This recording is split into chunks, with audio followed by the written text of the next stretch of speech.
That's by Anthony Butterfly Williams and his group Olakun. Let's see if I can stop the screen share here. Yes, I can. Oh, beautiful. Welcome, welcome, welcome. I have the recording started and we will get going here in just a moment. Good evening, everybody. I am not getting any sound. Yes, you are. We can hear you. So, Dr. Butterfly, can you hear us?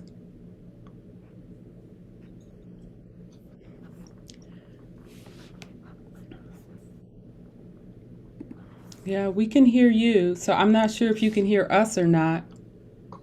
Hello? We can hear you.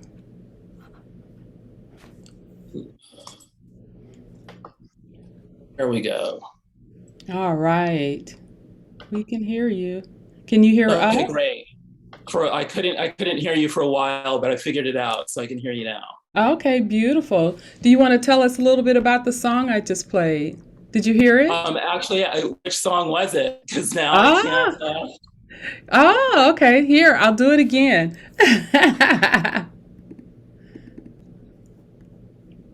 Oh, world.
Welcome, everybody. Welcome.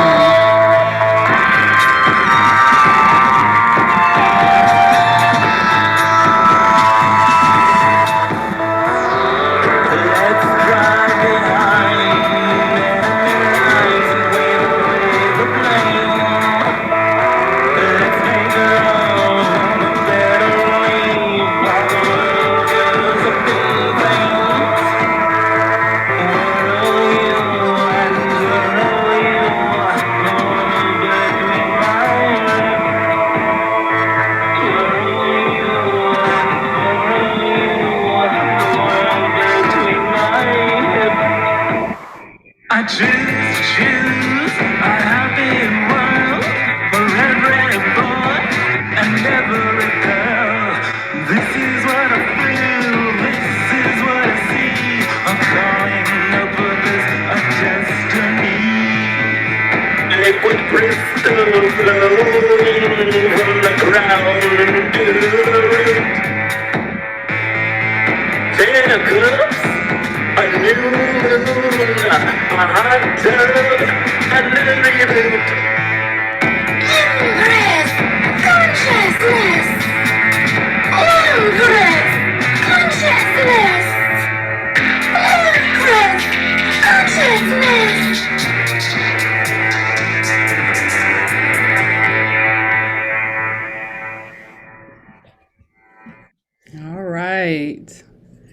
So that is by our very first presenter, Dr. Butterfly Williams. So welcome everyone to the Black Psychology Project workshop number 4, Affirming Wow. Black LGBTQ plus identity. Yay! Yay. Woo. So Dr. Butterfly, we're not going to officially introduce you yet, but can you tell us a little bit about that composition, your group? Yeah, World. Okay. That was the follow-up single to a full-length album called Survival Kit. I won't get into Survival Kit. I'll talk about World instead. It was done about a year later, in 2019, before the pandemic hit. And it was actually a song. Oh, yeah, I have a band called the Lokun, named after the Orisha of the ocean depths within the Lukumi tradition, which is something I actually practice. My art studio here has an ancestors altar and altars to Obatala and Oshun. I know that Obatala owns my head, actually. The band is a psychedelic art pop band. We do electronic music. And that song was my bandmate, who's a white fella named Winston Berger, and he takes care of the beats. I'm the singer and the lyricist. He had actually more or less composed the music, and it was a total switch around from doing Survival Kit, because that was always completely original, and it usually started with me doing the lyrics and the melody.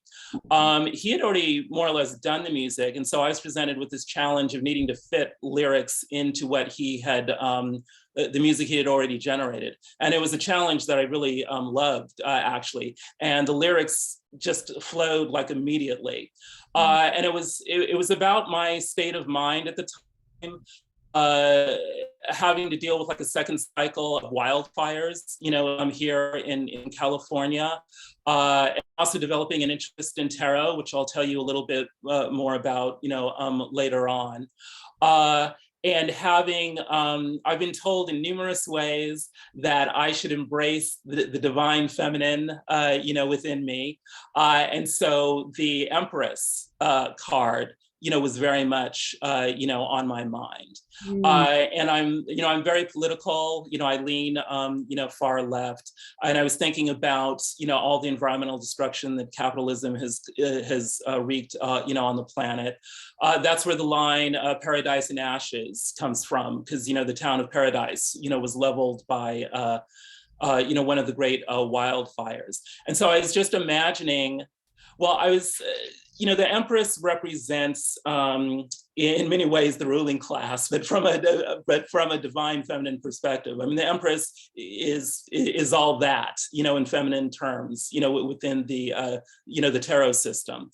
And I was just thinking, like, well, wouldn't it be wonderful if we actually had a ruling class that really cared, about the little guy, put the environment first, and all that, but we don't. So the song, starts off with like, a bunch of billionaires, in their limousine, just kind of cruising through the countryside, having to take a look at the world that they have created, for themselves.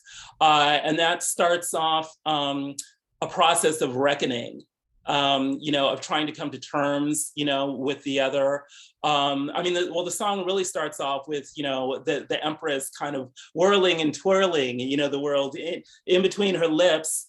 You can read into that what you will, but also, in between her hips, because she gives birth, to the world, right? Okay. So now you're doing a whole lecture. So, okay. Right. In a nutshell, it's a sonic ritual about rebirth. All right. So for those of you who joined us and didn't get a chance to hear this sonic ritual about rebirth, we will play it again before as we close today. So thank you. I know I put you on the spot. I'm sure you were not expecting me to open us up today. Yeah, I wasn't. So I know I put you on the spot on that one, but I was like, we always open with music, so how can I not open with your music? It's so Perfect, I'm right? honored. So we're going to officially begin with our libation. Because we've already begun that process, we will keep it very simple to this evening. And I have my official libation plant here, and I have water in a calabash. And we're just going to take a few moments to sort of get grounded and get present to one another. If you can put your feet flat on the floor or just find yourself comfortable and just sort of settled into your body. And let's all just sort of take a breath together. So let's all breathe in and exhale. And breathe in and exhale. And we give thanks. We give thanks for this water. We give thanks for the fluidity of life. We give thanks to the creative energy, the creative force that created this water and the earth and the plant life in our lives and our bodies. And we say Ashe. Shay. We give thanks for our ancestors, those that created the opportunity for us to be embodied in this place and in this time and in this moment together. And we take a moment to call their names, those energies, those ancestors, those living beings that paved the way for us, whose energy we want to have present with us today as we reflect on our lives and our own identities. I call on my mother and fathers and mothers and fathers, and you all can call the names of your mothers and fathers, so you can all unmute and we will call them together. So Bernice Brown, Yeah. James Ashe, David Robinson, Tracy Robert Montan, Holmes G.A. Sr., Alexander, Howard Harrison, Henry Stella Smith, Walton, Uh, Letitia Flowers, Billy and B. Carthen, Barrett. Ada Randy Wilson, Banks, Stacey Odessa, Hill, Will Holmes, Harry Hill. Shay, Gladys. those teachers, those warrior scholars, That's all. Shay. And we call on the energies of the north and the south and the east and the west, the energies of above and below. And we give thanks. We give thanks for all of the elements of life and the cycle of life, that it is eternal, whether it is in embodied form or in spirit form, that we are and we always will be. And we give thanks for this knowing that no matter what it may appear to be, that we are connected, and we are, because of our connectedness, we create love. And through the creation of our love, we create healing and wellness for each other and for the world. Ashe, Ashe. Shay. Ashe. Asheo.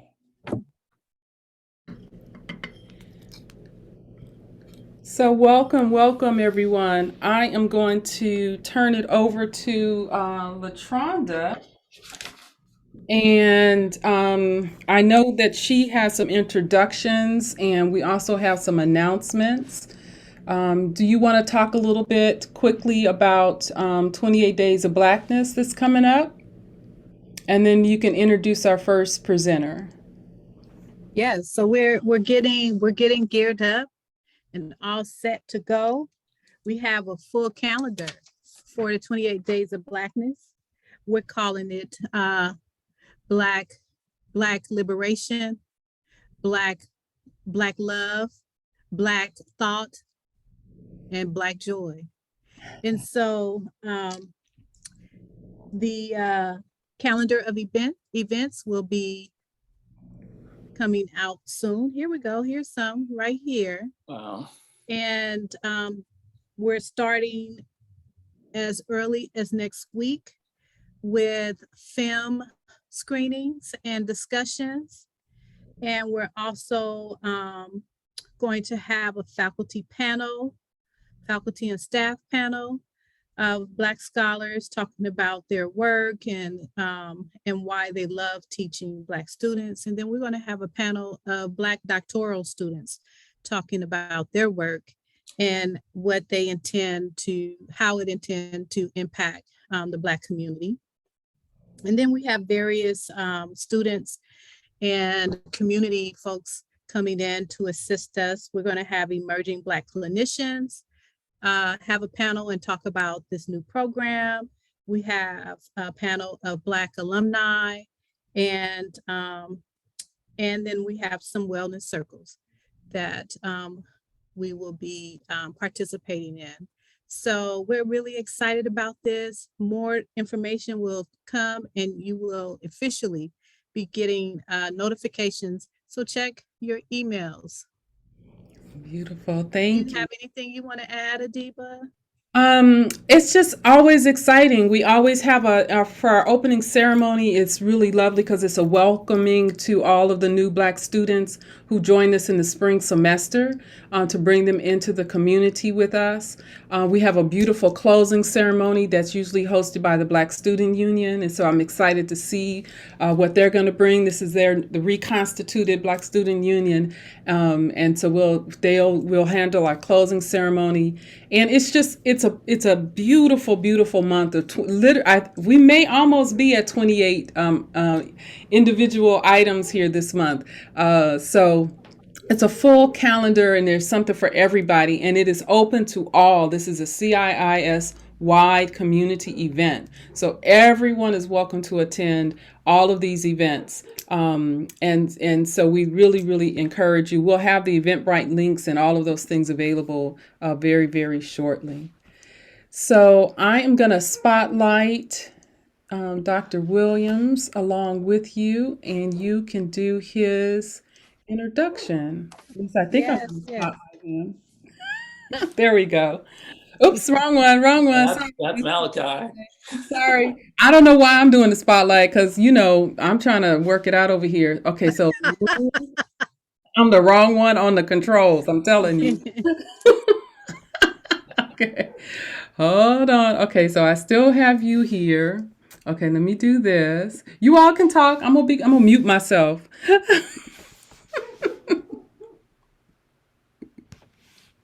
Okay.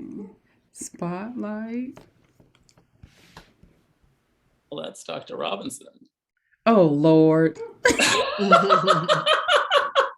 What's going on here? She said, not yet, not yet. Okay. Nope. She said she's saving the best for last. Let me do Here this. we go. Gallery view. Okay. No. I can see everybody. Okay. All right. Okay, I got it. Okay. And now, let me get Latronda. Lord, y'all pray for me. That's why we open with prayers, okay? That's all right. We understand. This is all with the best Now, do intention. we have two people? Yes. So I'm going to go ahead and share Dr. Williams' bio. Anthony Butterfly Williams goes by the pronouns we and us, has an MFA and PhD, and is a social scientist, performer, an artist, and cultural alchemist. I like that word. Yes. Dr. Butterfly is the artistic director of, and please help if I'm saying it wrong, Aruke, the Aruke Institute International, a center for arts-based research on African spiritualities. Wow. A recent graduate of Saybrook University, his doctoral dissertation is titled Just for Us, Men of African Descent, Decolonized Same-Sex Desire Through Arts-Based Alchemy. Wow. The research study took a group of men of African descent who experienced same-sex desire. Moad Wested, thank you. So that is the term for same-sex desire.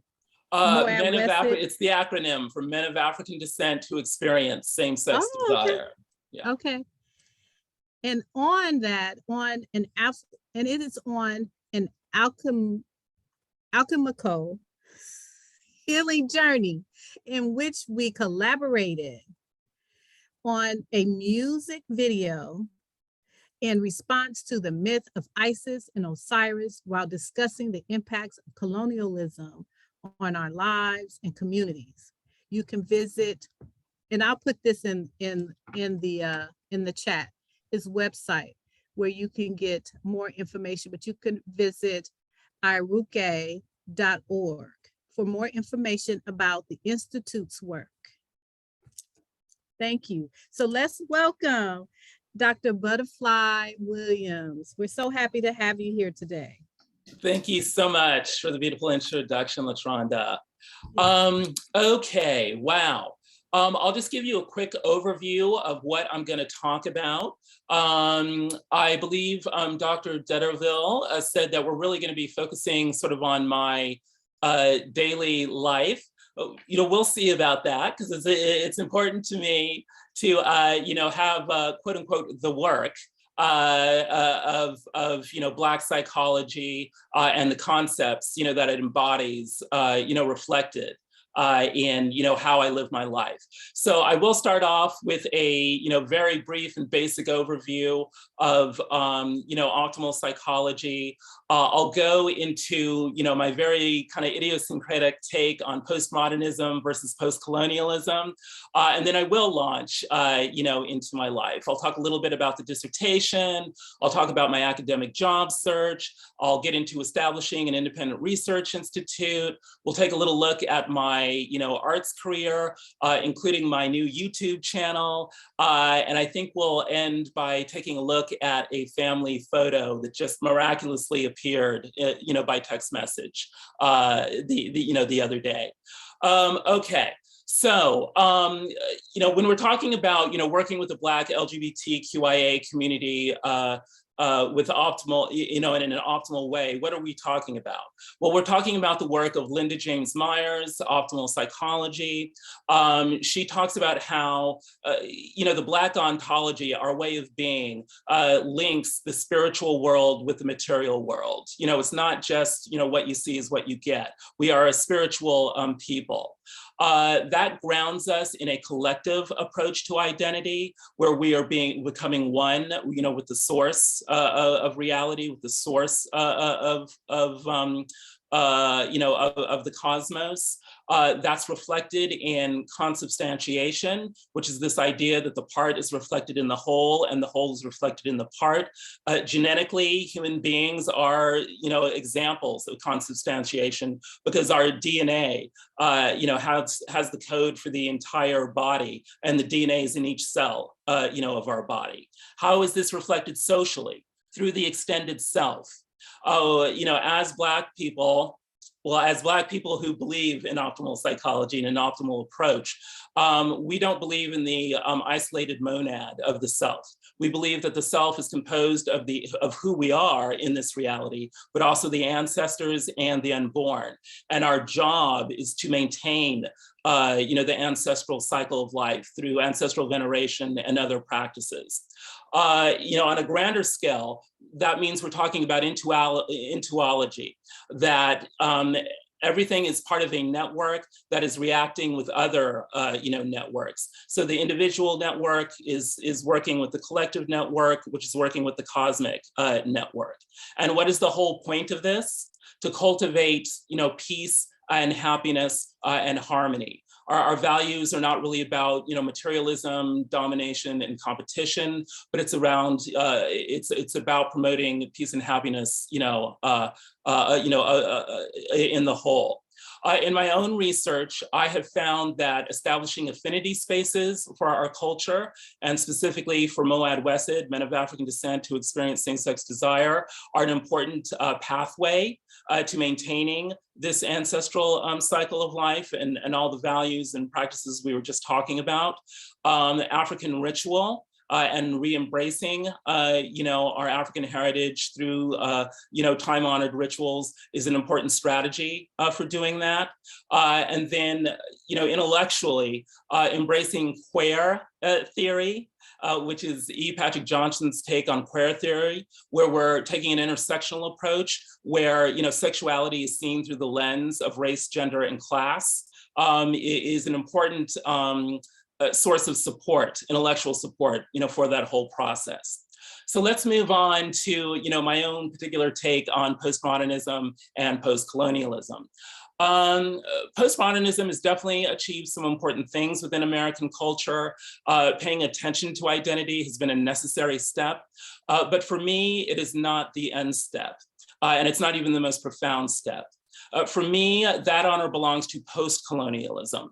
That is recognizing that going beyond our own sort of individual battles with how we're connected to the collective and taking a wider view that's really looking at the collective as a whole and making sure that we are recognizing that Black people have a culture, a distinct culture, and that culture is grounded in Africa.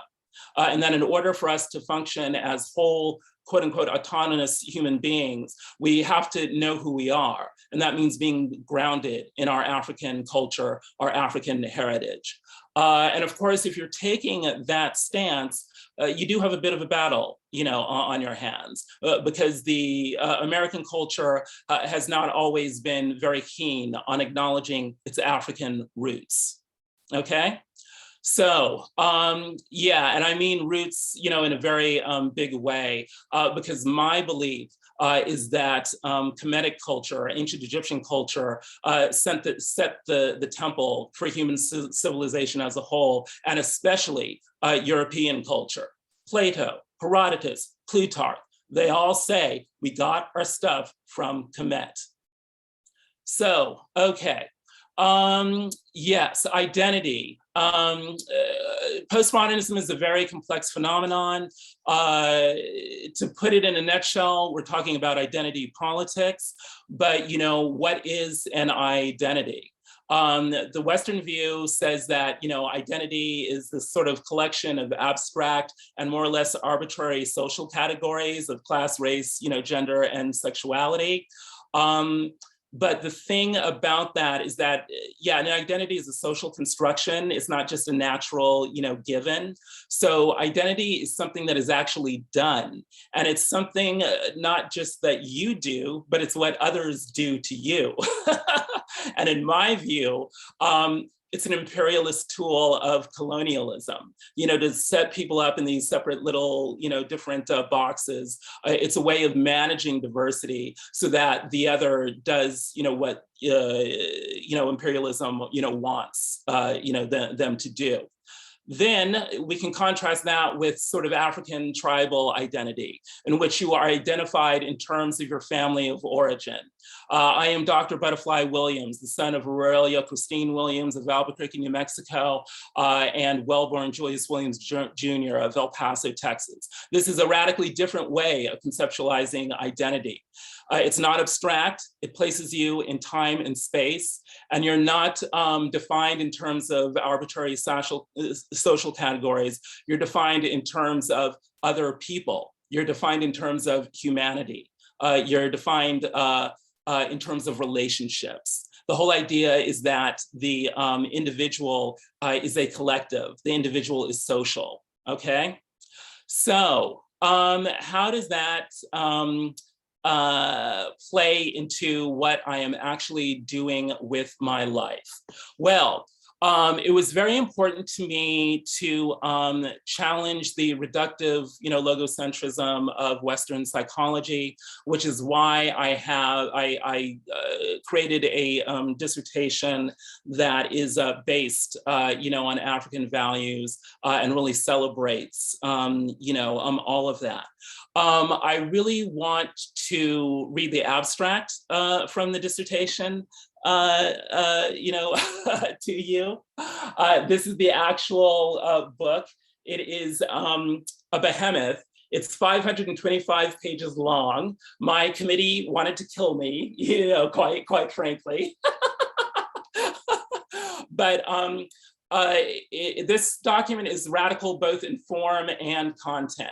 And the length was actually a crucial aspect of it, because I'm an African scholar having to work within a Western paradigm. And that means I have to explain everything twice. And it's important to, for people of African descent, and especially Moad Wested, to take up space, to be willing to take up space. So even as an object, this dissertation is a statement, okay? So let me read the abstract for you. Just for us, men of African descent decolonize same-sex desire through arts-based alchemy. This qualitative mixed methods research study explored whether arts-based comedic alchemy, as narrated by ancient Egyptian mythology, helped to liberate men of African descent who experienced same-sex desire, Moad Wesed, from the psychology of colonialism. This study departs from research about Moad Wesed that does not acknowledge our African ancestral heritage as a central resource for our lives, communities, and culture. To facilitate a reconciliation of self and community, the study utilized arts-based research in the context of an alchemical union of opposite methodologies. On the one hand, a collective of Moad Wesed artists implemented a participatory action research project that conducted an alchemical process. A poet, a visual artist, a musician, and a video director, all of whom identified as Black, were gay, bisexual, queer, or non-binary men, were over the age of 30 and lived in the San Francisco Bay Area, collaborated on making a music video that deconstructed and activated the myth of Isis and Osiris in order to decolonize sexuality. On the other hand, I wrote an autoethnography that examined my personal development within our group's culture.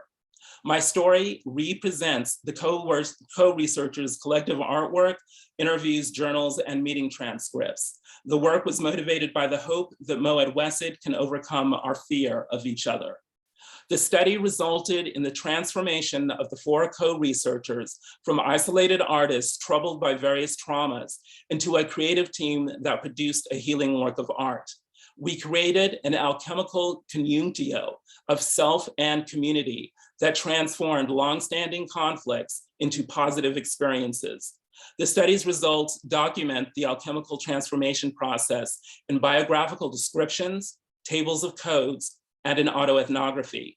Collectively, these data embody a quote unquote critical analytical psychology of the post-colonial, influenced by psychiatrists Frantz Fanon and C.G. Jung, that consists of an ethnosexual mythology with its cultural archetypes, sociogenic individuation story, and psychoaffective synchronicities, and multimedia conceptual art.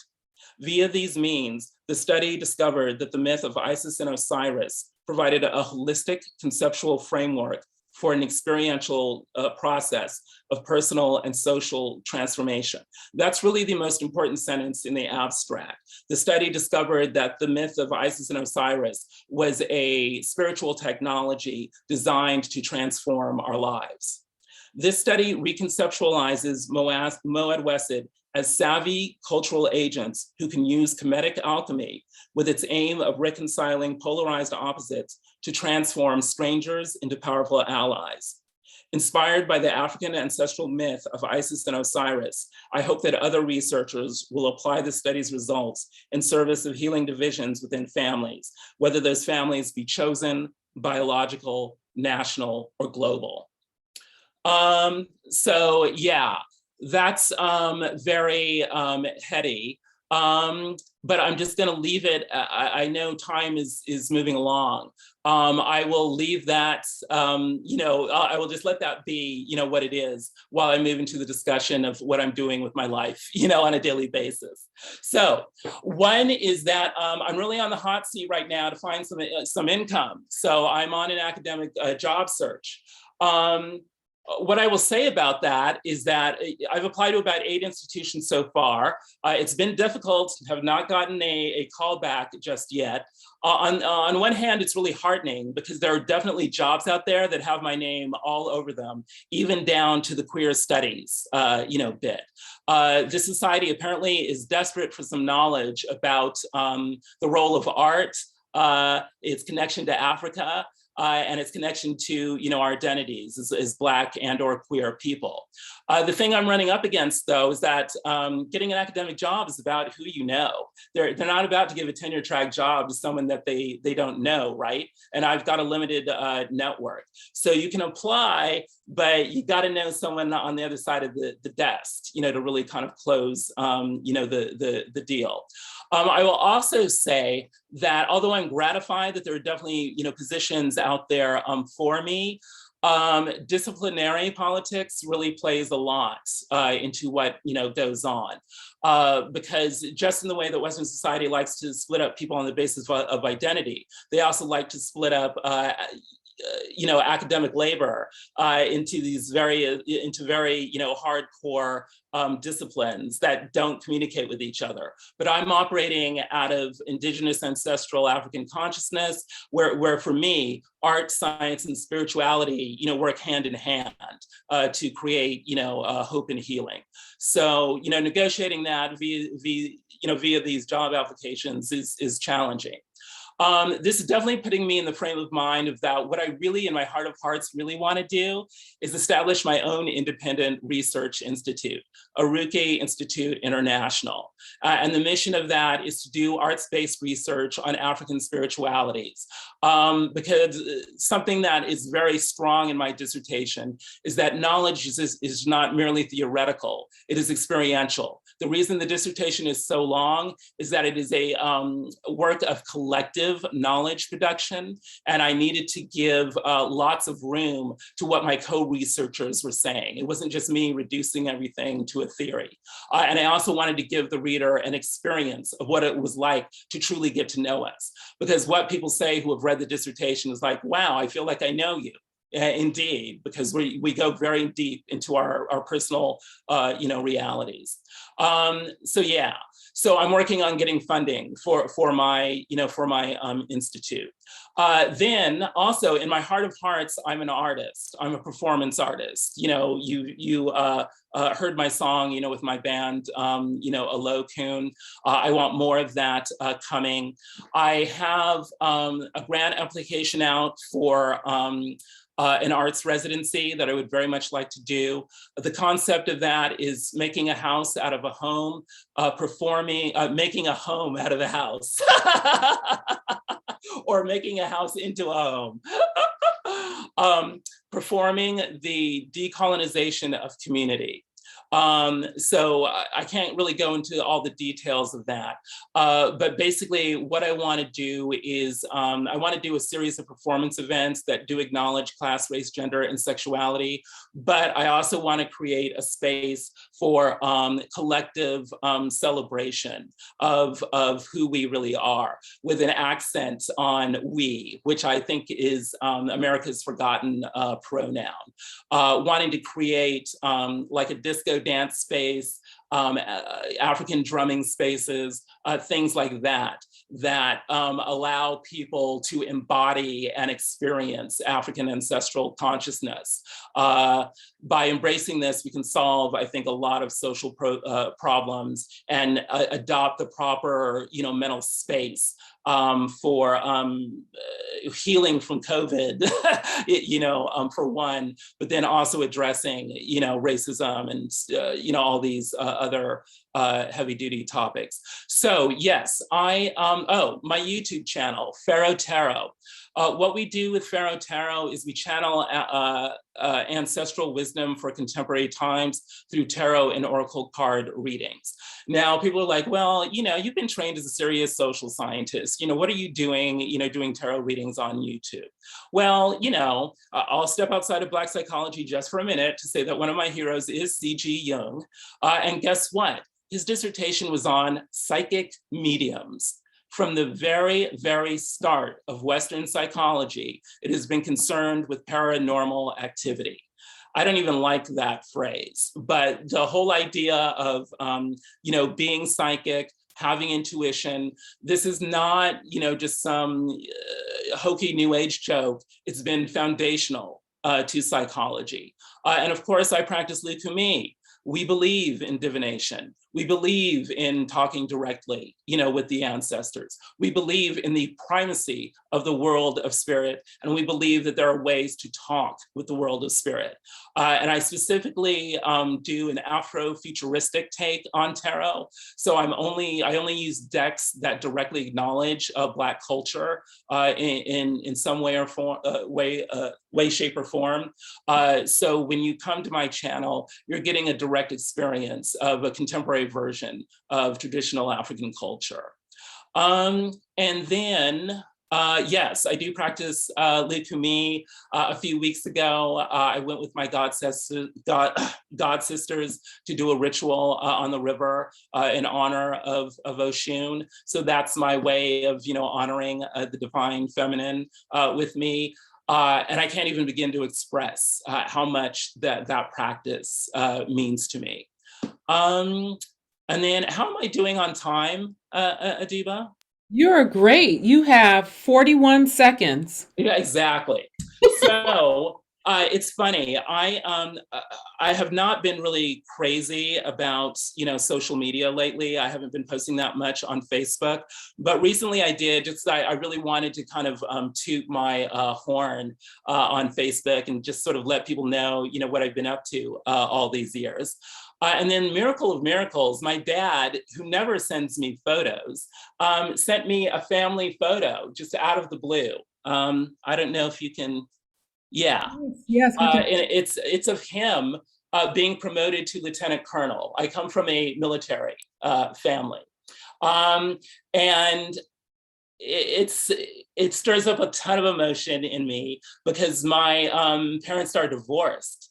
And this is one of the last times that we were together as a family unit. Although there's one very important figure missing from this photo, which is my mother, who was at home in protest, counting the days until the divorce, was finalized. But there's another very special person who's in this photo, which is Ethel Mae Williams. Who is my paternal grandmother, who this dissertation is dedicated to. I consider her to be the chairwoman of the board of my ancestors on the other side. And I just couldn't help but think, and I keep a photo of her dead center in my ancestors' altar. And so I couldn't help but think, yeah, Ethel, you're saying hello. I love you, Nana. So that's my take on Black psychology, and that's what I'm doing with my life. Oh, thank you. That's beautiful. Thank you so much. so much. So we have about 10 minutes that we can open it up to community for conversation. And so I'm going to go on gallery view and mute myself because we've got a neighbor's dog that is very excited about the mailman coming. And you all can just talk for about 10 minutes and then we'll transition to Dr. Robinson and hear her presentation.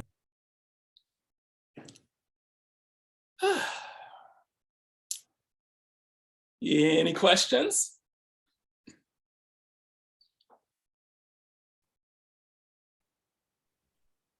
Hi. Yeah, these YouTube channel links are notoriously long and complicated, but I have a bit.ly for you. So, why don't I just type that, into the chat box.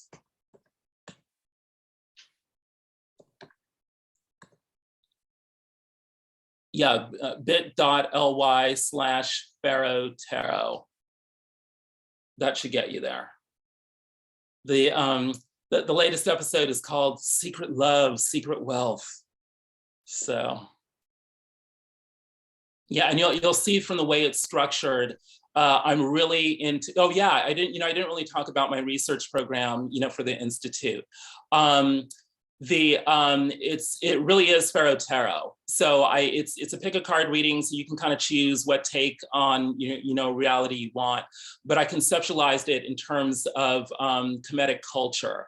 So one card is the House of Life. Another card is the Temple of the Sun. Another card is the Valley of Paradise. And those different piles will give you different takes on what may be happening in your life for the next month. How I want to link that to, that's really a separate program from the Institute. But what I'm interested in doing with the Institute immediately is I've got about 20 different books related to Kemetic culture on my desk right now.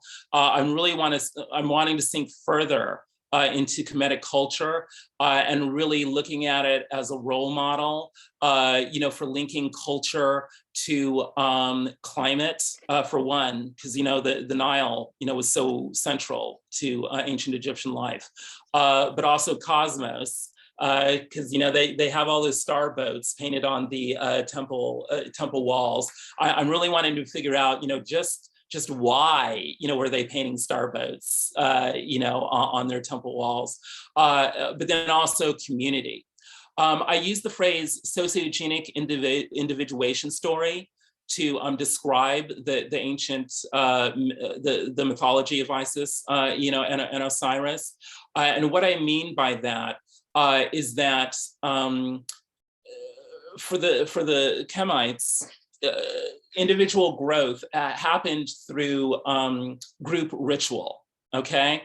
And so the myth itself, which is a story, it's a narrative, right? There's no, people are like, well, what's the definitive, source, of this myth? There isn't one other than the fragments of the story on the temple walls. And it's kind of weird because you're like, why is this foundational myth, not gathered all in just one place, somewhere? And of course, well, one is that we're dealing with a culture that was oral, but we're also dealing with a culture that was protecting its, divine knowledge from the uninitiated. And we're also, this is not about, an isolated individual self-reader just reading a nice little, foundational myth somewhere and then claiming to have knowledge, right? In order to have the knowledge, you must experience the knowledge, and you must experience it in a group ritual context, right? So this is how it's a sociogenic individuation story. It's not an individuation story because these characters are being individuated. The person who is being individuated, who is coming into acknowledgement, of their higher self, excuse me using the Jungian terminology, but I find that it's helpful. The way you experience the higher self is through a collective group endeavor in which, over time, in which the ritual transforms you. Who is being individuated in this myth, in the myth of Isis and Osiris, is the listener. It's you who's being individuated, not the characters. The gods, if you will, represent both functions within you, capacities, within you, and their interactions symbolize social challenges that you are going to, encounter on your path to personal and social transformation. So I'm really looking at the myth of Isis and Osiris as a spiritual technology. And then my research in Kemet is motivated by, well, the entire society was a spiritual, technology. And I want to figure out, what the temples and what the writing on the walls, of the temples really meant. Like, what was it meant to activate? Because I'm thinking that provides some really crucial clues as to how we're going to get our society out of the current mess that it's in, economically, socially, and environmentally. I think, one of the most shocking realizations of the dissertation research was, ostensibly, we were a group of artists who was going to make art about, these divinities, right? And then it dawned on me that the ancestors, the divinities, had made art about us, actually. And it was sort of audacious that we were going to be making art about them, because they actually had already made art about us. Because what I work out through the dissertation is that the myth of Isis and Osiris, beyond being a mythology, it was actually a methodology, and it accounts for every single aspect of the research study that I implemented, with my co-researchers. And I explain how our personalities related to the divinities. I explain how the arc of our own endeavor matched the arc of the actual, myth. And then even beyond that, and this gets into what I call psychoaffective synchronicities, which is a way of saying that our emotional investment creates an external reality, for us. The best way I can explain this is concretely, which is that one week I was writing a poem about the myth of Isis and Osiris for the research study. And then 2 weeks later, we were filming a music video inside a full-blown alchemical temple with golden pyramids on the roof. It just so happened that it was a synchronicity that one of the co-researchers liked to practice music in a certain university stairwell. And as soon as I walked into that stairwell, I just saw the colors, which were black, white, red, and gold, and golden pyramids, on the roof. And I was like, wow.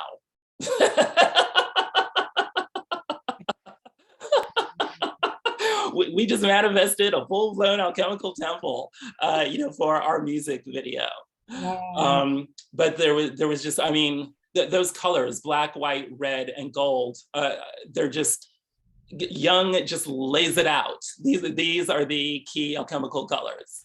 And golden pyramids, there's no mistaking, what's going on here.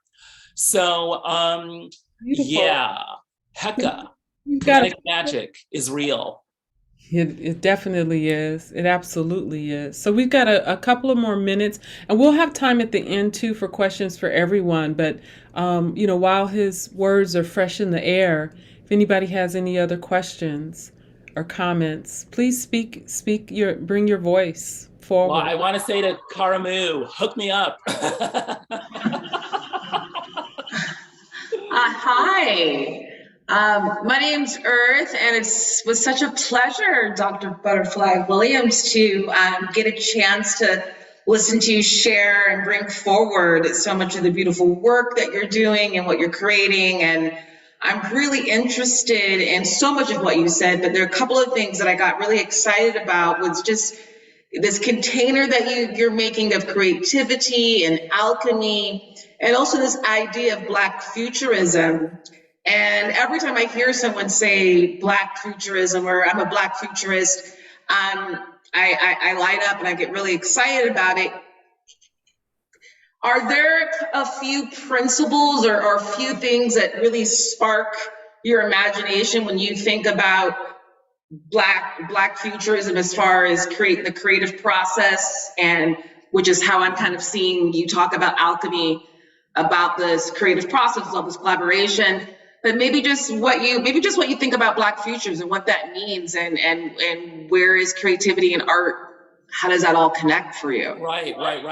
Well, the way I've been taught, it's funny that I am interested in Afrofuturism, because I am largely talking about, the Black past, right? I'm talking about ancient, Egypt. I'm not talking about future Egypt, right?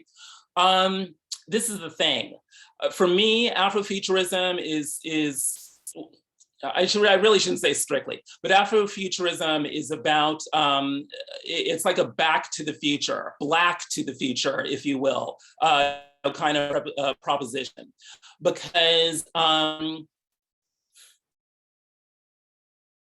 key to the future is Sankofa, embracing our past, because we, Well, yeah, I'm not going to say even just, African Americans, because, Africans were directly colonized, right? So, we as a people, and this is why this whole process is so profoundly psychological. We as a people, have to do a lot of healing. We have to overcome just the barrier of actually liking ourselves, liking, our culture, coming to terms with even recognizing what Blackness truly is. There are so many Black people walking down the street who think that Blackness has no connection whatsoever to Africa. I mean, this is real. I've gotten into arguments, with people, about this. So when I'm talking about the future, I am talking about healing, but I am talking about creativity. I'm not talking about just recreating the past, because you can't really do that, but I am talking about applying the past, to the future. Black culture, African ancestral culture has always been futuristic. The single most important thing in African culture is the child, is the future, is the unborn. So yeah, engaging with children, nurturing children, is definitely part of, Afrofuturism. Recognizing how critical Black people have been to every single advance in American music. There's something really deep and profound just about that fact. Knowing that innovation comes through cultural hybridity, but also recognizing, that, African rhythms, the survival of the tribe, all of these things are guaranteeing, our future. I hope I'm not kind of begging off your question, here. Yeah, we'll have time at the end to circle back to it, because we Right. at the 10, we're actually a little bit past the 10-minute Q&A mark. Right. We've got two more fabulous speakers to speak. So thank you, and we'll have more time before we close out the session to continue the conversation. So LaTronda, if you can introduce Dr. Amy Robinson. Yes. So Dr. Robinson has graced us before last year. And so she's visiting us again. So we're happy to have her. Dr. Robinson goes by the pronouns she, her, hers. She is a licensed clinical psychologist in Michigan, serving at the Behavioral Health Lead Therapist at the Ruth Ellis Center in Highland Park, Detroit, and does everything psychotherapy at the Radical Wellbeing Center using trauma-informed, intersectional, decolonizing, African-centered, LGBT affirming approaches. She previously worked in criminal and juvenile psychiatric court clinics in Detroit for 20 years, providing therapy and psychological assessments. Dr. Robinson earned her BA in psychology at Oberlin College and doctorate in clinical psychology at the University of Michigan, where she later guest lectured women's studies and psychological courses. The Michigan School of Psychology is where she taught family therapy. She supervised student practicums and served on dissertation committees. Dr. Robinson conducts training for mental health providers on cultural responsiveness with LGBT clients and is a trainer for the Michigan Department of Education. She published articles, which includes Black lesbian youth adult resiliencies, Black women wellness, and Black LGBT and gender nonconforming youth in juvenile justice. Dr. Robinson is about to co-publish professional standards and best practices for health, medical care professionals who serve LGBT clients. That's wonderful. Dr. Robinson coined the term attractionality to replace sexuality when referring to one's identity. I would like to hear more about that. She is a member of the Association of Black Psychologists and the Association for Women in Psychology, and she has served on both boards. Let's welcome Dr. Amy Robinson to the BPP. Thank you for coming. We're happy to have you. Thank you. Can everyone hear me okay? Yes. Yeah, my internet, I'm coming to you from cold, icy, snowy Detroit, Michigan, and I think my internet connection's been a little wonky, so just make some hand signals or chat me or something. Okay, I'm coming in loud and clear. That's good. Thank you. You know, I'm thankful for this invitation, and please let me know when there's 10 minutes left, if you could, you know, give me a signal or something. Just so you know, my nickname is spelled AMI, which is short for Amorie, which has an I in it. So it's a family nickname. But I also go by my African name, especially in Black LGBT communities. So before we start, I invite you to put your name and pronouns in the chat. If you could go ahead and do that, that would be great. Oh my, I gotta take a breath. I was so mesmerized by Dr. Butterfly's wisdom and research, spoken so eloquently. Oh my gosh. It is our spiritual transformations that will heal the world. You touched my spirit. The photo, oh my, you know, it just so happens, and there are no coincidences. My grandmother's Memorial Day was yesterday, and I had almost forgotten it. You know, and I really love the music that you make, and oh, that laugh you've got. Oh my, I want to just take it home. But anyway, and sign me up for drumming, by the way. But thank you for that, and I'm thankful for Dr. Malakai, who will be coming after me. Both I've had the pleasure of meeting through the Association of Black Psychologists, ABPSI, and it's been nothing less than a blessing, I tell you. First, let me say how delighted I am not to be invited to do a formal presentation. Thank you. Not that I don't enjoy doing them. In actuality, I do very much. But Dr. Adiba Detterville has given me an opportunity to share bits of my story, you know, to not sugarcoat it, you know, and just share my realness, my authentic truth, you know, whether it makes people comfortable or not. To have this type of forum is rare and is social justice affirming. Thank you, thank you. And I'll tell you, members of Black queer communities don't always feel comfortable or willing to be vocal and open like this, and for good reason. You know, the vulnerability is often risk-taking. Right. You know, it could mean their job or their life or other losses in friendship, and I can go on and on. I have a privilege that many of my people don't have. So using my voice is a blessing, and you know, it's one I don't take for granted, that's for sure. So thank you, ABPSI board sister forever, Dr. Adiba Detterville. So anyway, with the time allotted, and I know I don't have much, I'm going to try to squeeze as much in as I can. I'll try to share with you some of my own personal and professional narrations, and the other part is a chance for you to do some self-reflections as well. I've already poured libations before I got on the Zoom, honoring, you know, the ancestors and inviting them to join us.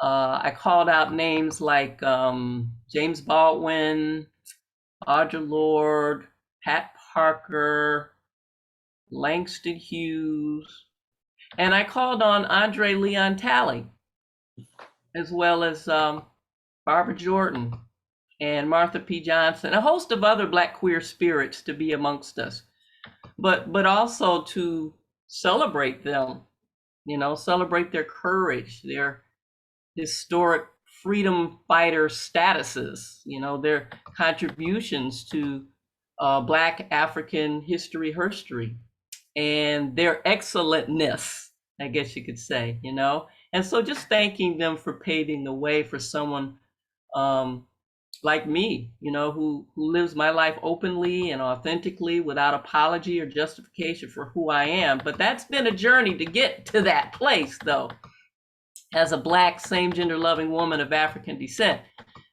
So their earthly presence kind of reminds me that Africa has always been the first for everything, and that includes attractional and gender variance.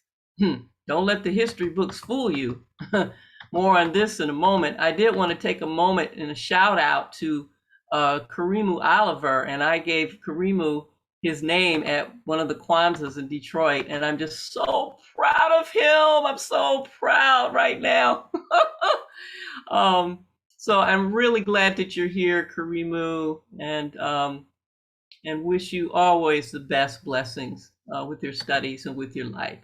So anyway, just so you know, when I do mental health trainings on cultural competency with LGBT youth and youth of color, it requires me to do a lot of multi-level educating. For example, because of the intersected identities between race, gender, attractional orientation, that's my word, and socioeconomic status, and on, I had to consider the cultural context of multiple level identities and how they accumulatively impact one's psychological experience. For example, considering Black lesbian youth, you not only have race, and you've got gender, and you've got attractionality or attractional orientation, but you also have adolescence. All right. Right. That and the time period in which they're living in, it adds another dimension or layer of context of their lived experiences. Interventions targeting Black lesbian youth may require a number of different things: developmental, multi-level, contextual, community-oriented approaches that are primarily a mixture of lesbian affirmative, African-centered, and womanist-centered. So, helping healers to recognize and honor their cultural and spiritual needs has been a part of my work. Black lesbian youth are very rarely the focus of attention among Black psychologists and healers in general. My spiritual calling is bringing them to light so they can receive the care they deserve. Now, when I train healers and clinicians, I try to offer recommendations on how to best serve our queer community members of African descent, primarily youth, because of their vulnerability, given their multiple layers that are most omitted and multiply stigmatized in general and among their own people. I must continue to be a warrior and a protector of my people, no matter their AOG. And that's and if you want to write down this acronym, AOGIE, I use. Some of you may have heard of SOGIE, SOGIE, but I use AOGIE. Oh, right. That stands for attractional orientation, gender identity, and gender expression. And all of us have all of that. Part of my healer role is to care, support, affirm, provide resources, uplift, validate, inspire, and point out their strengths and teach them to navigate and to advocate for themselves and encourage them to be agents of change as well. Now, the lived experiences of my own intersectional identities bring with them like a host of complexities and tensions in my decision making. I identify as a Black woman who is same gender loving, who is gender non-conforming, and who's a baby boomer. I'm the oldest one on the panel, nearing the end of my career journey, okay? And also I find myself, this is the experience. And what Dr. Butterfly was saying about, knowledge is experiential, right? So anyway, I find myself wearing different hats at different times, somewhat compartmentalizing myself. For example, I'll just give you an example. I'm actually a representative of ABSI, serving on this committee to write a public statement with other national mental health organizations who are speaking up against the unethical practice called conversion therapy. And I put that in quotes. So I've had to do, I've had to edit for LGBT content, and then I had to go back and then edit it again to ensure African-centered principles that apply. So that's just an example. I mean, sometimes it feels like wearing 5 hats at the same time. Right. It's one thing to have to decide which file cabinet to file an article on Black lesbians. Right. The file titled Black, the file titled Women, or the file titled Lesbians. But it's another thing, though, to make decisions about preventing harm to Black people, women, or lesbians in situations that happen every day. Decisions that most people who are Black, women, and people who are not lesbians don't have to think about or wonder about or try to figure out. All right. Now, it can be stressful on many levels and hard to articulate to others. For example, what sacrifices do I make when I'm silent? What does it do to my health when I don't use my voice? What risks do I take when I suppress micro invalidations? You're at 8 minutes. Oh my God. When I don't have control over someone in a movie or on the news or standing in front of me, that, does that negatively impact, that's something that they say that negatively impacts Black people, women, and or LGBT people. When my respective groups are being dehumanized, objectified, criminalized, pathologized, and sexualized. So not only am I a lesbian of African descent, but I'm a lesbian of African descent that lives in America, realizing that my Black lesbian sisters in Africa have it worse off than I do. And what am I to do, knowing that African-centered principles center around humanity, how to treat each other and how spiritual our people naturally are. Yet, hear about mistreatment of my counterparts in Africa and how they're still suffering, from being singled out and overly sexualized instead of being in tune with the rich African history of diverse gender and attractionality. What am I to do? What am I to do when a colleague in a Black organization wants to be an ally and believes in LGBT inclusion and makes a statement during a meeting mentioning the term LGBT in the same sentence as the word kink? Intent versus impact, right? And I know the person didn't mean it. It wasn't their intent to hurt anyone, but it did hurt and anger me and probably other queer people in the room. So to be honest, yes. So do I lovingly call beloved people out or call them in when I want to maintain the relationship with that person? And I have some other questions to pose because I'm running out of time. I'm going to ask you a few questions, but I'm letting you know I'm a frontline worker during these pandemics, doing life-saving work. And what might be survival for one person might be life-saving for another. When we offer a support group at the Ruth Ellis Center for LGBTs of color who are just barely surviving on their own, that group is a life-sustaining event for them. And the data shows it if you need, that kind of information. So now there's a lot more I was going to say, but because we're running out of time, I want everyone to kind of close their eyes for a minute, take a couple of deep breaths. I'm going to ask you a few questions. And these are some questions I want you to really self-reflect on. And I do this in my trainings and education. Okay, so if you can get in a comfortable position for the moment. All right, here are the questions I have for you. And you don't have to answer them, but just take them with you and think about these.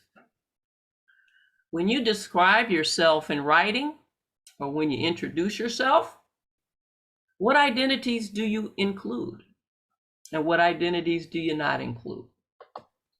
When you're in a space where you're asked to include your pronouns, do you mention your pronouns? When you're in a group or you're in a gathering and everyone is asked to describe their social identities, what do you say? What do you include? Have you ever broken any gender norms while growing up?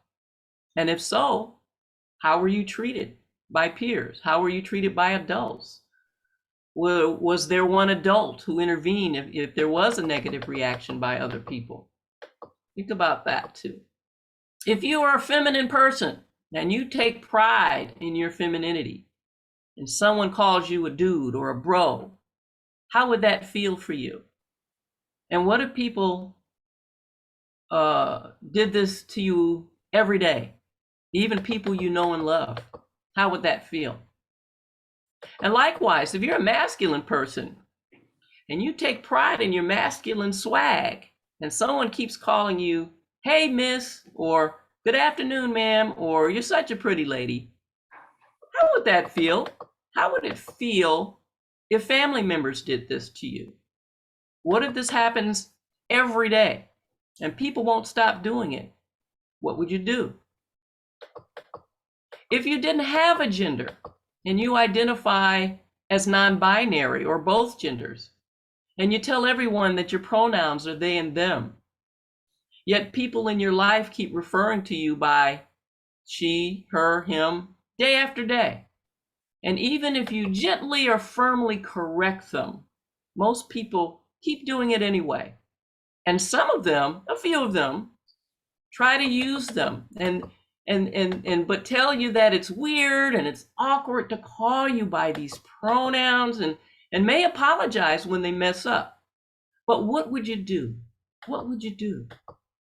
If you changed your name to match the gender that you identify as, and you even got it officially legalized on your driver's license, and you notify your friends and family, and it's been 5 years that go by, and they still call you by your dead name, how would that feel to you?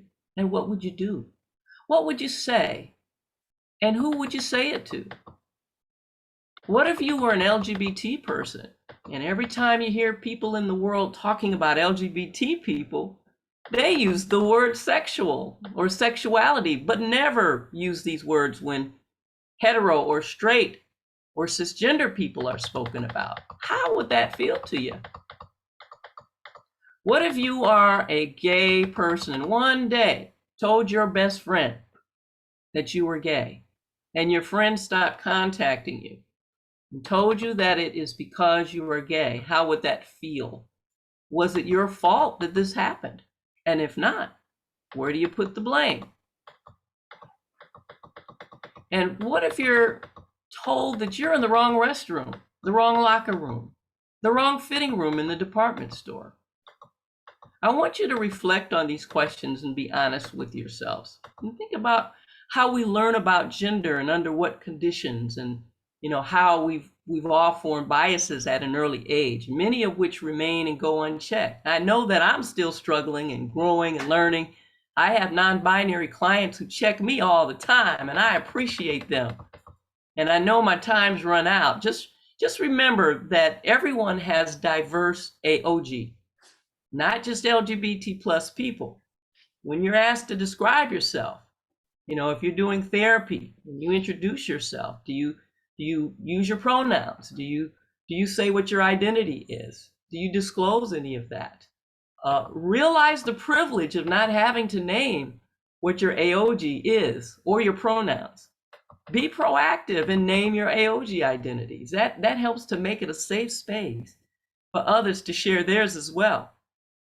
And I invite you to look up any of my articles and contact me if you have any questions or want any, recommended resources, videos, what have you. I'm really encouraged by the Association of Black Psychologists making a decision to acknowledge the need to have open conversations among us about the inclusion of LGBT members and LGBT scholarship under the wide umbrella of African psychology. For the second time in its 53-year history, there will be an Mbangi assembly this year at the convention that's dedicated to focusing on filling in the missing gaps of research, education, and praxis centering Black queer lived experiences. And I certainly hope that you'll be there too. And thank you. Mm.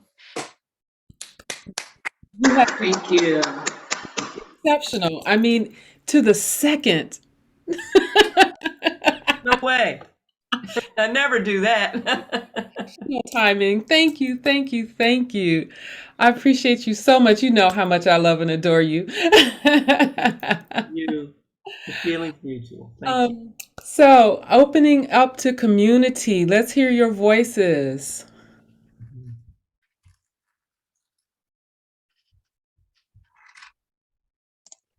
I'll start. Thank you so much. This was a really wonderful opportunity to hear your perspective and what you bring into the spaces that you enter. And I just really wanted to share how impactful that last portion, just sort of cycling through quickly these visceral reactions to these scenarios that you put up, some that I have experienced watching other people go through and supporting, and but also to sit in my own space and ask that question and know that despite the shape of my body, I have been referred to as sir multiple times. And, it really doesn't matter if that's what someone wants to say and do. And how did I feel about it when I was a child versus how do I feel about it now? And my own understanding of my femininity, my masculinity, my non-gendered personas in all of its spaces. So I just really wanted to share my appreciation for that exercise and for your whole presence. Thank you. I feel very honored by that, and living your truth is really reflective of the principles, the African-centered principles that we speak of here. Ubuntu and Sankofa, harmony, Iguzu Saba, all of that. And so the sooner we realize how Africa is where everything began, and that all fluid, non-fluid spectrums of gender identity, gender expression, attraction began in Africa. And it was the colonists that came over to the continent and saw that, and they had a reaction of sorts. And if we were to go back, like Sankofa, go back to our history and see that, I think that we would see something different going on. And I'm glad you mentioned the thing about the issue about being mistaken, as I often am, of a Black man. I'm called sir a lot, and I'm taller than the average man. So, and I get it all the time because of my masculine spirit, which I do embrace. And a lot of times Black women are shamed for being masculine or appearing masculine. And see, I'm a woman that embraces my masculinity as well as my femininity, oftentimes. So another question I ask myself, am I less than Black, or am I even more Black because my presentation does fit the history of gender variance and attractional variance that pre-colonial Africa used to be, but we just weren't taught about. So these are questions that I wrestle with, and I'm old enough to look back at my 60-some years of life to tell you a whole bunch of stories about when that happens, what to do when that happens, and I try to help young people to deal with the stress sometimes and the macro invalidations and aggressions and such like that. So thank you for sharing a bit of your story. Glad you're in the space. Anybody else? Peace. How are you? So we met during your presentation last year. And hey, Dr. Butterfly. Yeah, but I wanted to first say thank you. But something that I've experienced, and it happened when I was doing like more, I'm more now in academia now, but I used to be more like in the healing artist activist world. And so I would be in spaces, especially white spaces, with a lot of lesbian and non-conforming people and a lot of feminists. And everybody would be more than happy to share their pronouns, which I think is appropriate.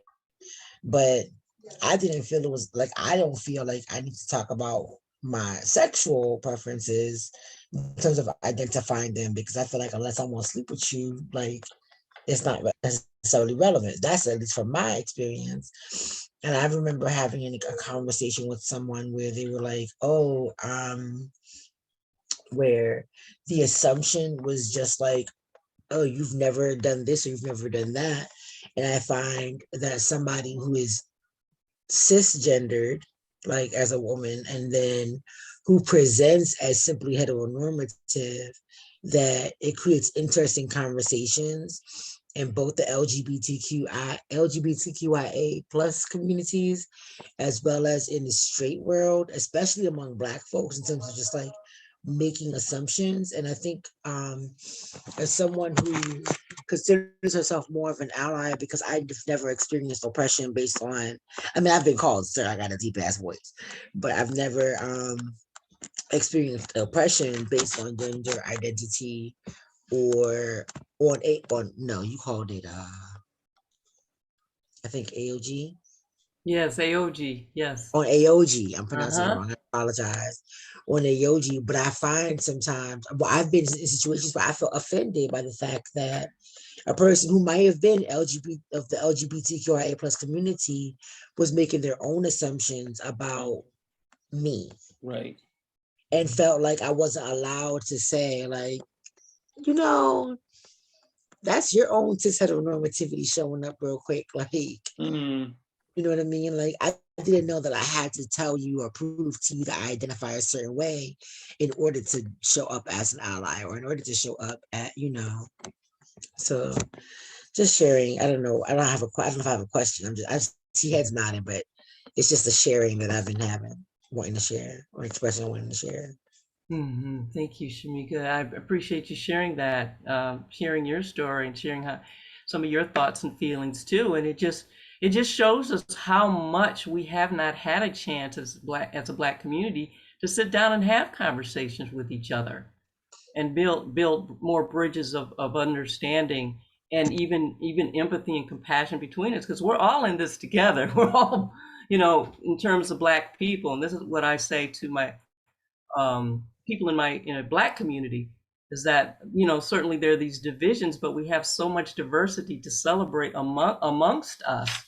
And sometimes we get tied up in the tensions that happen, and there's always discomfort going to be going on. And I know that's sometimes a key to healing. Do clinical work, and I know that to get to the healing, sometimes we have to go through the hurt and the pain, and even some of the anger and the confusion and the disappointments that happen between us.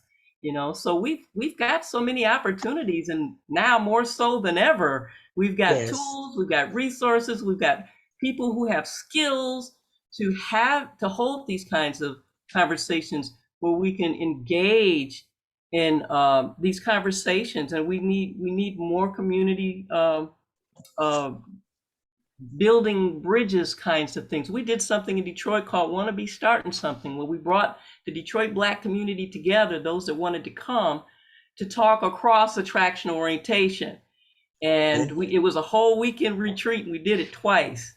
And we started off in a big room, and then we split up into men in one room, the women in the other room, and then we divided it up into hetero women, and then non-hetero women in another, and had the University of Michigan intergroup dialogue come and help us with that. But when do we do it? And we've got to have reason, or feel like it's worth the investment in our community. So if we want to strive toward that Ubuntu and that sense of harmony and balance. So thank you for your comments. Much appreciated. No, thank you for that. And I know we need to move on, but I think my question for all the speakers at some point later is just what is all of your like commentary on the idea that I get sometimes when I'm talking to folks about intersectionality or Black Lives Matter or anything like that. And the idea I've been told by certain Black men that the Black Lives Matter movement or the intersectionality idea is really just about taking over the Black male agenda and the Black man's like plight and situation in the world, and trying to talk about the fact that, well, Black women are oppressed too, Black LGBT, like why can't you be a Black man and be gay, or be a Black woman and be gay, and they both be issues that we talk about, or not just gay but LGBTQIA plus, and those both be issues that we talk about, and the fact that they intersect the issues that we talk about. So at the end, I know we have to go to another presenter, but I just wanted to bring that into the Right, I'm conversation. glad you did. That one oppression more important than the other, and all of that. I was going to be talking about what you're talking about, but I ran out of time. So hopefully we'll have some time at the end to discuss that. Because Okay, we need to bring that. I'm glad you brought that up. So thank you. thank you. Anybody else, or are we out of time, Yeah. Dr. Bitterville? We're going to transition to Dr. Cote. All right. Thank you. Thank you. Thank you, everyone.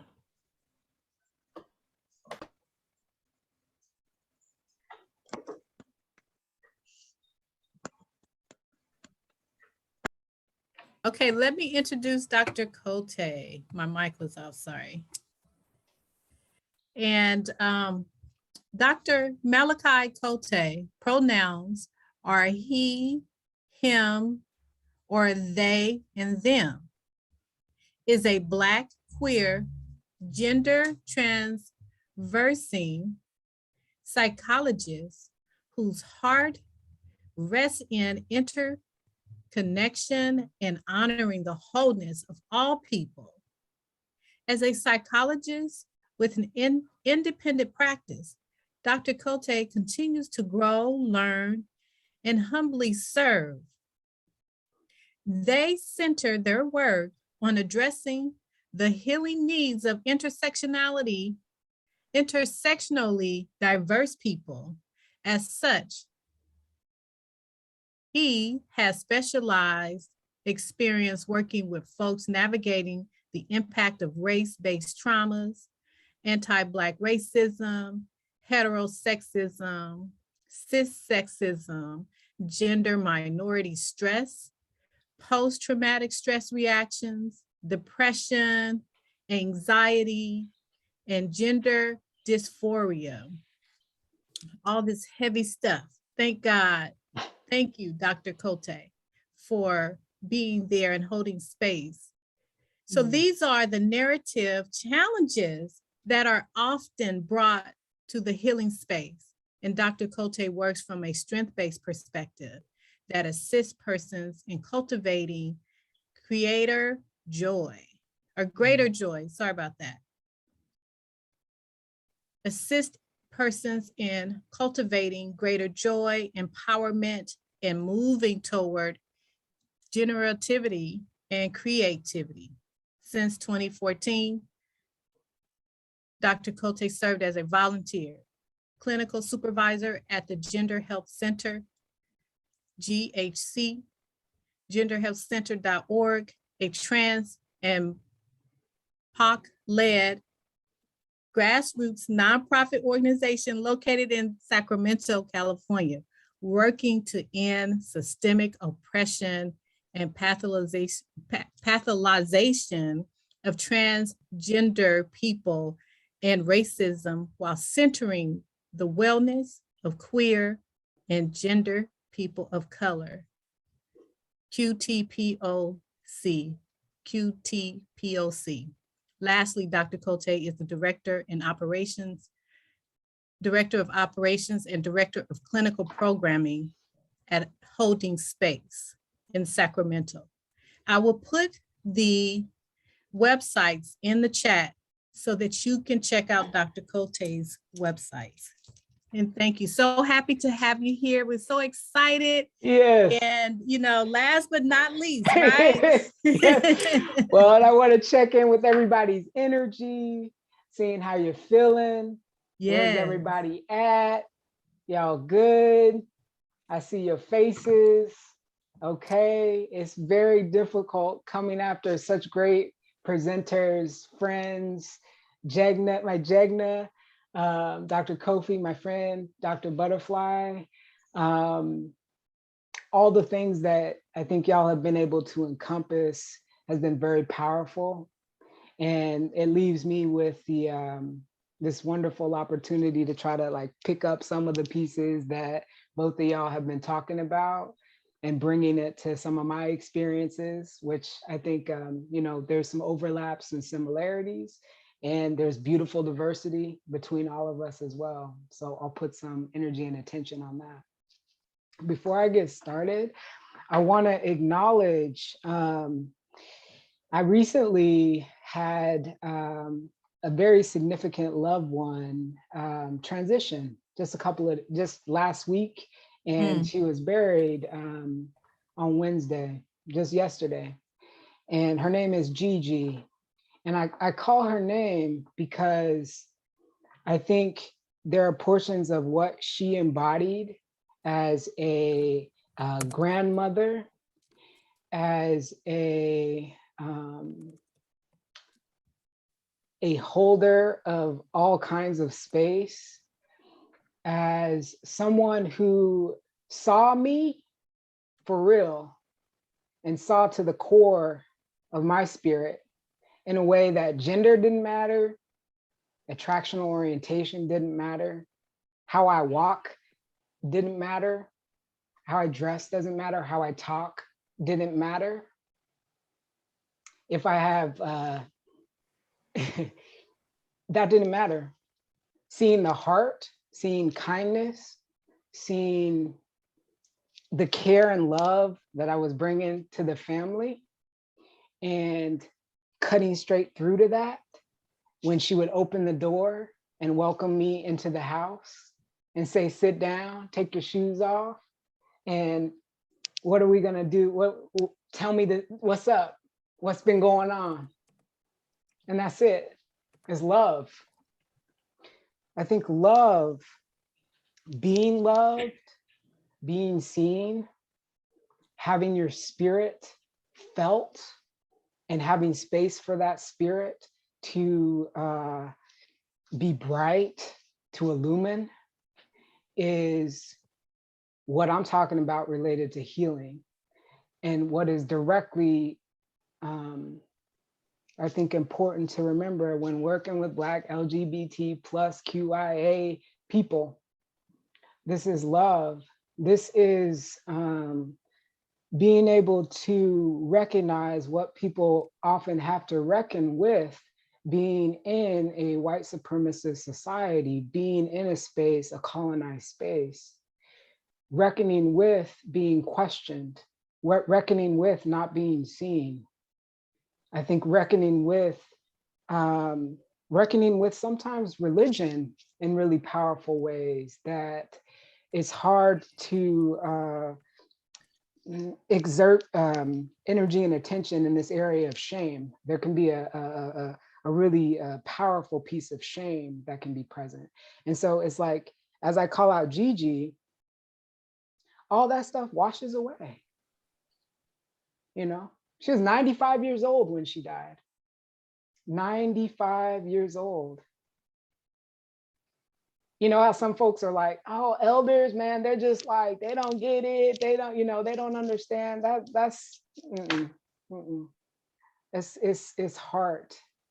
And I think what I have learned from her in the time that I've known, that I know her and will continue to feel her spirit, is that love for real heals, and love allows you to be a full person and to participate in community and to get in touch with the truth of your purpose.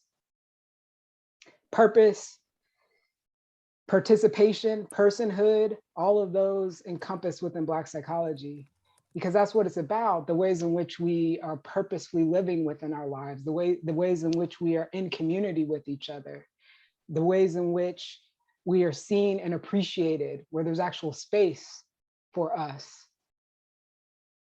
My space, your space, our space, to be able to be generative together within community.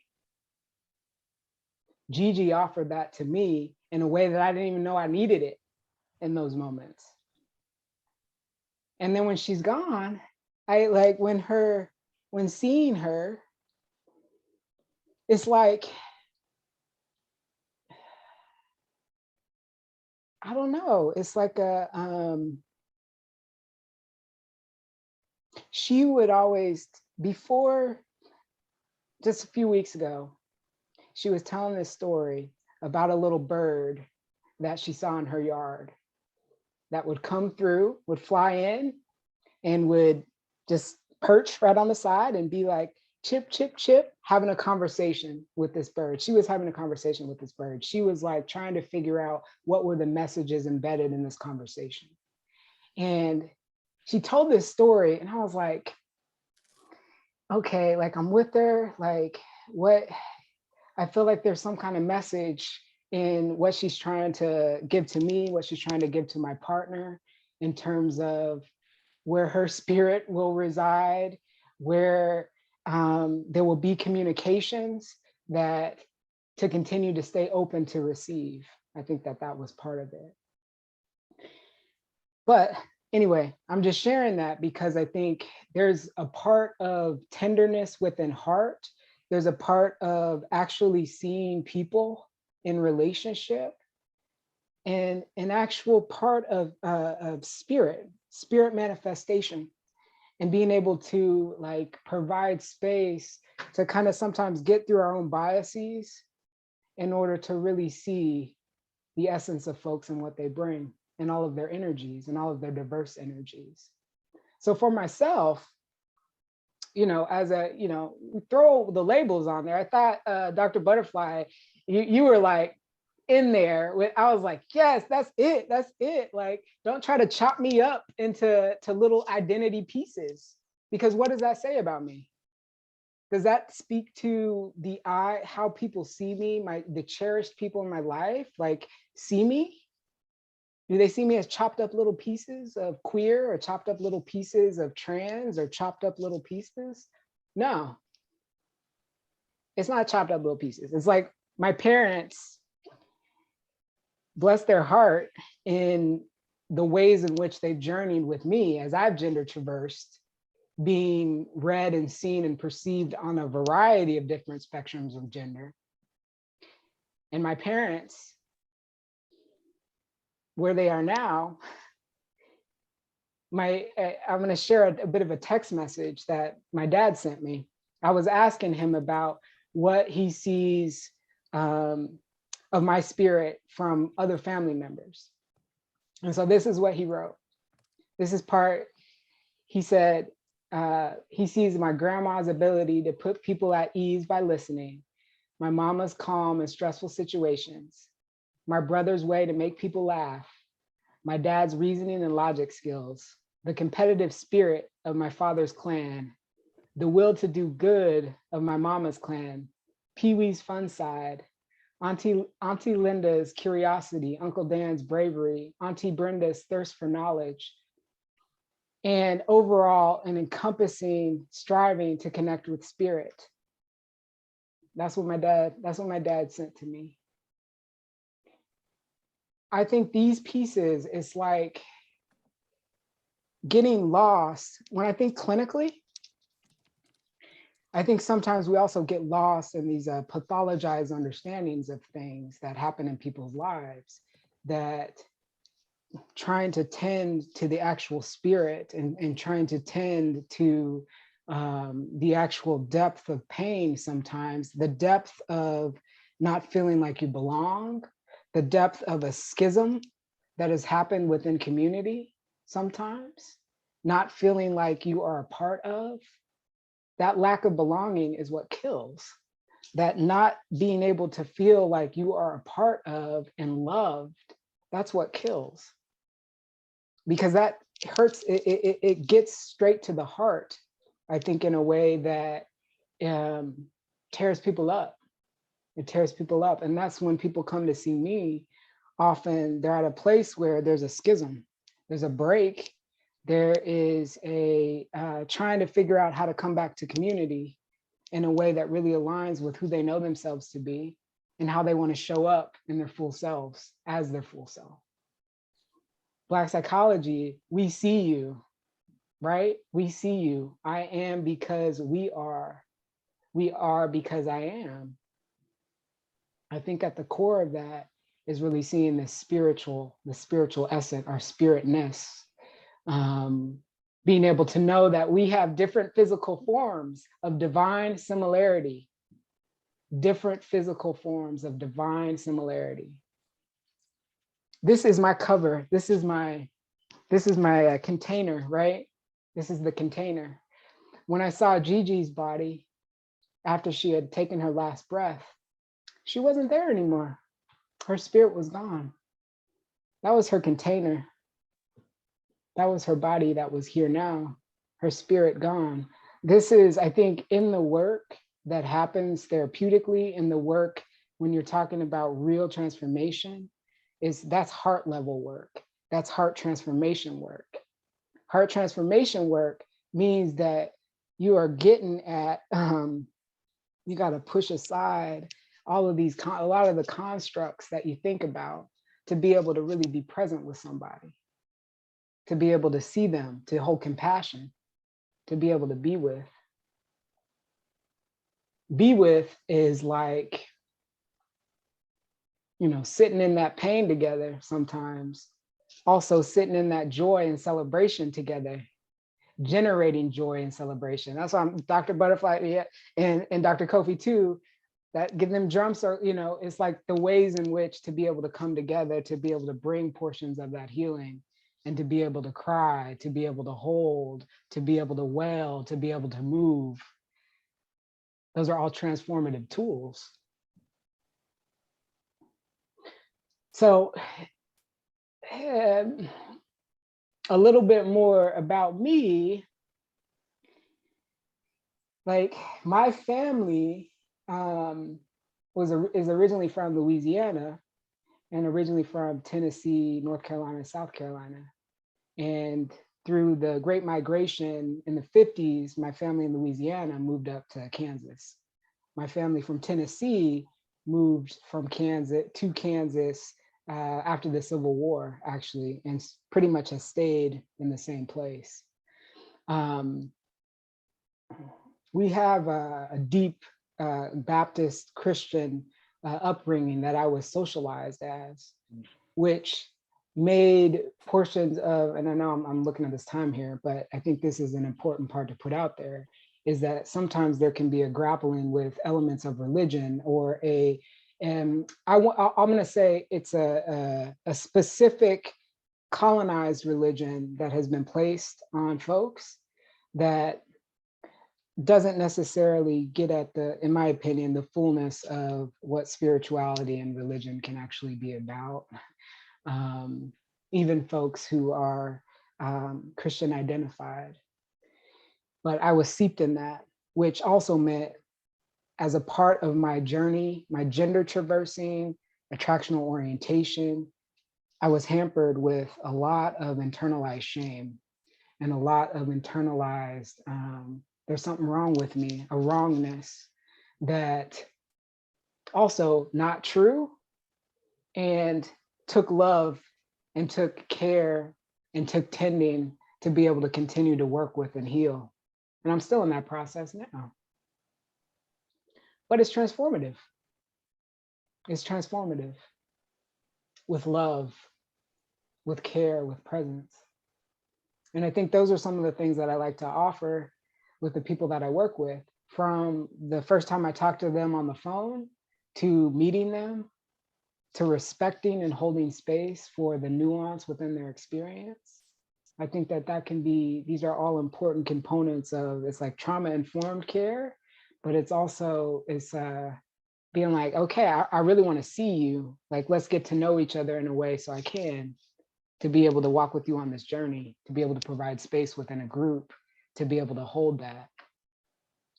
So I'll stop there because, I'm looking at the time. I was like letting my spirit be led a little bit more because I wasn't necessarily planning on talking about some of those things. So um, thanks for holding that space for me.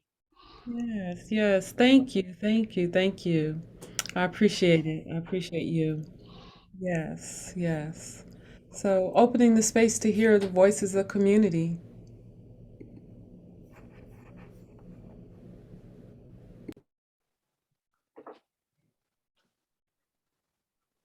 Well, Dr. Robinson put in the chat, Dr. Cote, when are you going to write your book? Because she she wants she wanted autographed.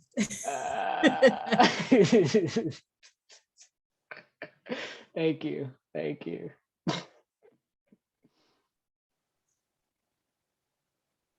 Anything else we have till the top of the hour and then we will close. So let's take advantage of this precious time we have to be in community with each other.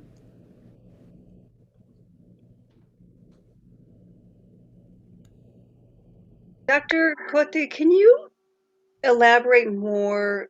I was really moved on heart transformation work. Hmm. Yeah. Heart transformation work, you can think of it, there's different lenses and approaches with this. And some of it has more of a, so also I didn't tell you this, I've been trained in yoga as a yoga instructor. And so there's elements of sometimes movement practice, breath work practice that I integrate into work with people. Heart transformation is often thought of as heart chakra work.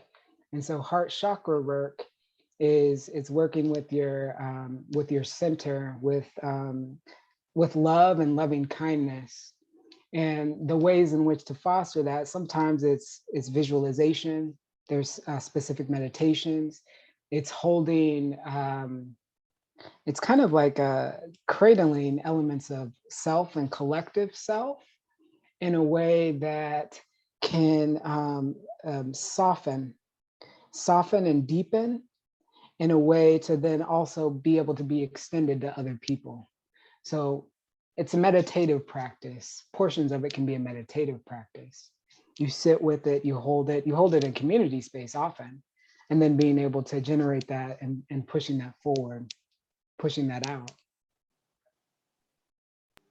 Thank you. And I just want to comment that, you know, this softening and deepening with my white allies, white comrades on a one-to-one basis is more accessible to me. But when I'm in an institutional space with white progressives, that softening and deepening is very challenge for me, very much a challenge.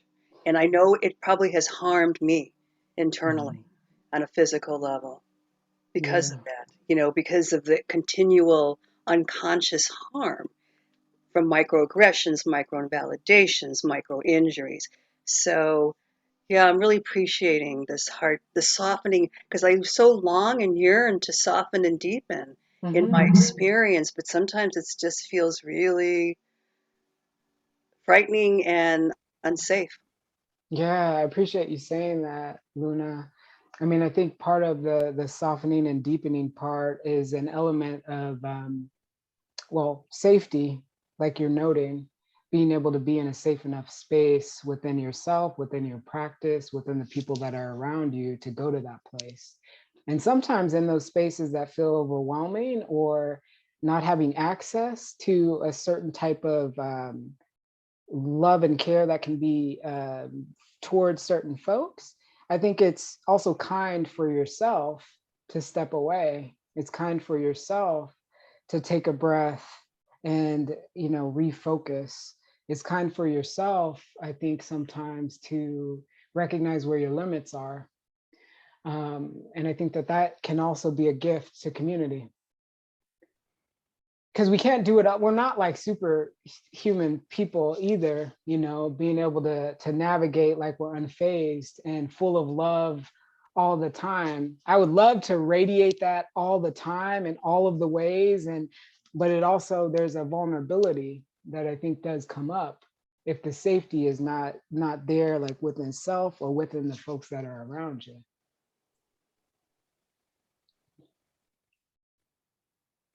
I really appreciate you bringing that up. Yeah. Dr. Butterfly, so you're unmuted. Did you want to bring your voice forward? Yeah. There's so many things that are running through my mind, but the first thing is, good Lord, I love Black folk, because it's just so magical the way this whole presentation has unflowed. You were brilliant, Dr. Adiba, in putting me first, and then going to Dr. Amorie, and then going to Dr. Malakai, because I felt like we built, you know, upon each other. I'm a little abstract and out there. And then I felt so humbled by, you know, Dr. Robinson's presentation, because she's really in the trenches, you know, with the people doing the healing work. And then Dr. Malakai's, you know, heart transformational work. You know, he really underscored for me family love. And I think this is why the last sentence in my abstract is about healing divisions within family. It's getting to that heart space of deep family love that I think all of us, you know, are yearning for.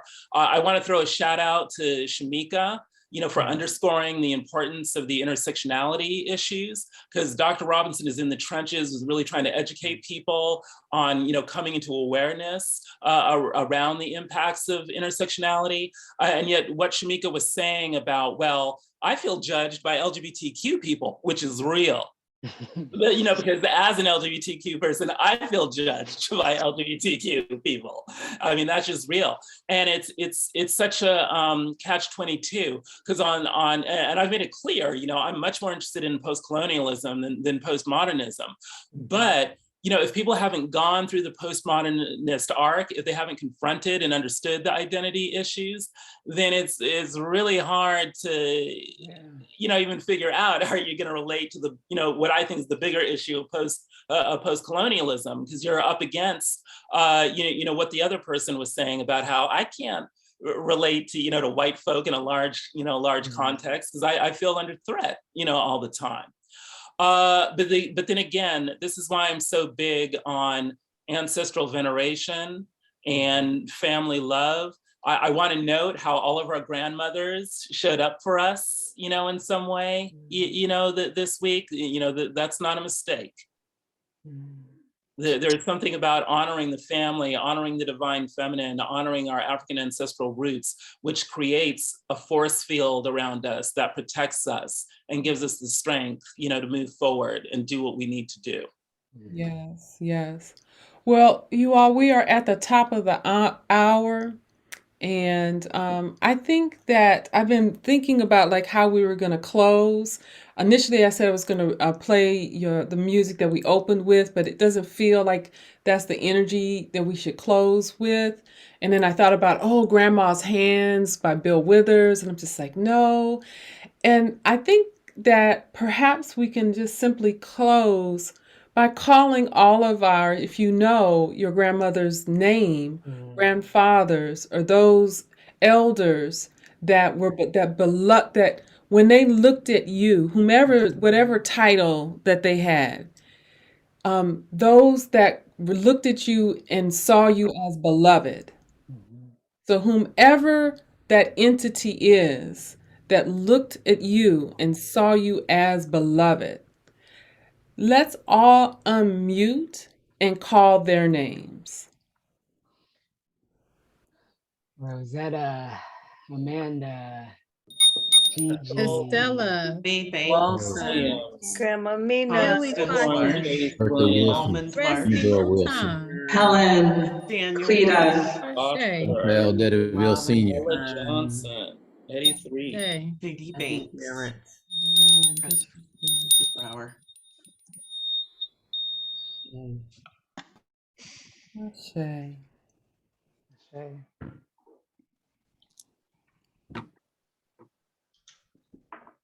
Ashe. Right. We are complete. I believe. Hold on.